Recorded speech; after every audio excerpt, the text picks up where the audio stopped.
Palavra, água da vida.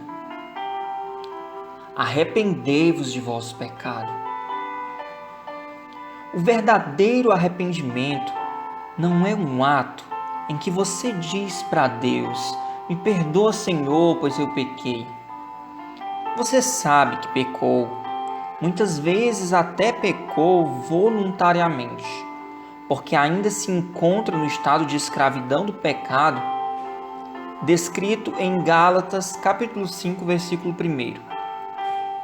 Não fomos chamados para viver segundo o que pensamos ser certo, mas segundo a vontade daquele que nos chamou para a liberdade. Por muito tempo, se pensou que liberdade se resumia a fazer o que quisesse. Na verdade, você tem essa liberdade, mas toda escolha tem consequências. Como você quer viver num reino de paz e amor sem obedecer ao dono deste reino? Por que merecemos um reino de perfeição, de santidade, se não lutamos por santificação, que nada mais é do que buscar essa separação, do que precisamos nos separar? Talvez muitos estejam se perguntando. Ao perguntar isso, você mostra o quanto a humanidade perdeu o referencial do servir a Deus.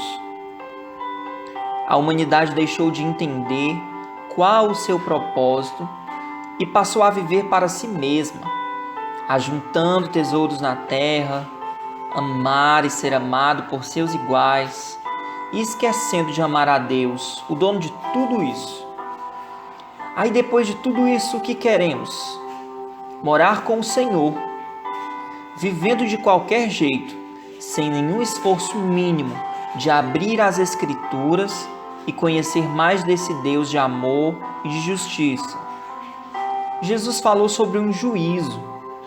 Jesus falou sobre separação, porque luz e trevas não conseguem conviver.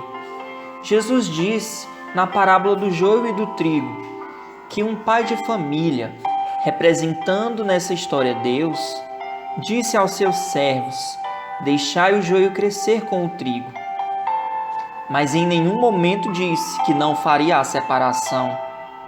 Está escrito em Mateus, capítulo 13, versículo 30, que aquele pai disse aos seus servos: quando vier a ceifa, ou a colheita, direi aos ceifeiros: colhei primeiro o joio e atai-o em molhos para o queimar, mas o trigo ajuntai-o no meu celeiro.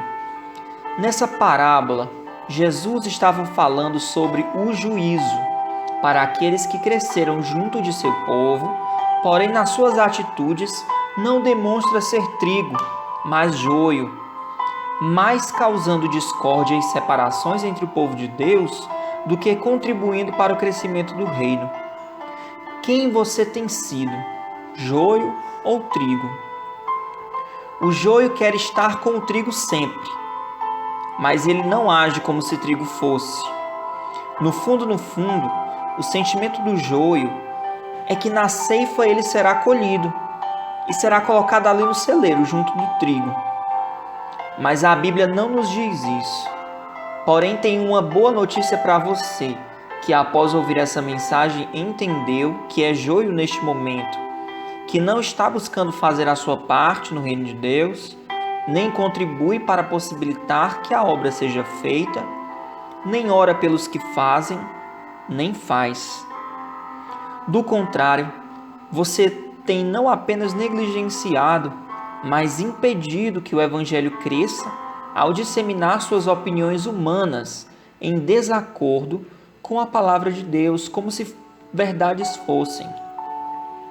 Todos têm direito à liberdade, mas a todos os que derem falso testemunho dessa palavra que Deus confiou aos homens, prestará contas com o Senhor. Ainda não chegou o tempo da colheita, mas está próximo. Os sinais já anunciados no Evangelho de Mateus, capítulo 24, indicam que em breve a grande colheita acontecerá. E você que hoje é joio, não quer vir a ser trigo? Escolha ser trigo hoje. Peça ao Senhor que o transforme, mude o seu jeito de viver, de ver as coisas. Peça que o Senhor abra o seu entendimento para que a palavra penetre no seu coração e na sua mente. Jesus, certa vez, disse que quem precisa de médico não são os sãos, são os doentes. Como está escrito no Evangelho de Jesus, segundo escreveu João, no capítulo 3, versículo 17. Jesus não veio condenar o mundo, mas veio para que o mundo fosse salvo por ele. Busque a retidão para a sua vida e veja as promessas do Senhor alcançando você, sua família e todos aqueles que lhe rodeiam. Pois será como árvore plantada junto a ribeiros de água, a qual dá o seu fruto na estação própria, e cujas folhas não caem, e tudo quanto fizer prosperará. Vamos seguir juntos pelo caminho que nos conduz ao reino eterno de amor e luz, onde não haverá mais dor, nem angústia, nem pranto, pois o Senhor enxugará dos nossos olhos toda lágrima. Sou Bruno Calixto e essa foi a reflexão do dia.